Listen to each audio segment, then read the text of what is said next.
ಏನ್ ರಾಜ ಏನ್ ಸಮಾಚಾರ? ಇವನ್ ನನ್ ಸ್ವೀಟ್ ಅಂಗಡಿಗೆ ಬಂದು 3 kg ಮೈಸೂರ್ ಪಾಕ್ ಹಾಕು, ನಮ್ ಭಾವನ್ಗೆ ಮೈಸೂರ್ ಪಾಕ್ ಅಂದ್ರೆ ತುಂಬಾ ಇಷ್ಟ ಅಂದಣ. ಮೈಸೂರ್ ಪಾಕ್ ತೂಕ ಆಗ್ತಾ ಇದ್ರೆ ಬೇಡ ಬೇಡ, ಮೈಸೂರ್ ಪಾಕ್ ಅಲ್ಲಿ ತುಂಬಾ ತುಪ್ಪ ಇದೆ, ನಮ್ ಭಾವನ್ಗೆ ಆಗಲ್ಲ, ಅದು ಲಾಡು ಹಾಕು ಅಂದಣ. ಸರಿ ಆಯ್ತು ಅಂತ ಲಾಡು ತೂಕ ಆಗ್ತಾ ಇದ್ರೆ ಲಾಡು ಬೇಡ ಮಿಕ್ಸರ್ ಹಾಕು ಅಂದಣ. ಮಿಕ್ಸರ್ ಕಟ್ಕೊಟ್ರೆ ಕಾಸೆ ಕೊಡ್ದಿರ ಓಡ್ ಬರ್ತಾವನೆ.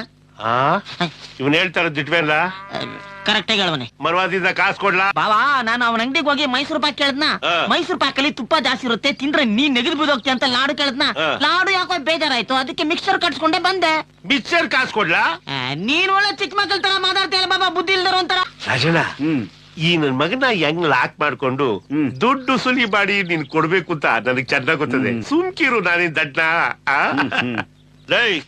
ಇದೇನ್ಲ ಇದು? ಮಿಕ್ಸರು. ಮಿಕ್ಸರ್ ಕಾಸು ಕೊಡು. ಇದು ಲಾಡು ಬದ್ಲಾಗಲ್ವಾ ತಗೊಂಡಿದ್ದು? ಲಾಡು ಕಾಸು ಕೊಡು. ಅದು ಮೈಸೂರು ಪಾಕ್ ಬದ್ಲಾಗಲ್ವಾ ತಗೊಂಡಿದ್ದು? ಮೈಸೂರ್ ಪಾಕ್ ಕಾಸು ಕೊಡು.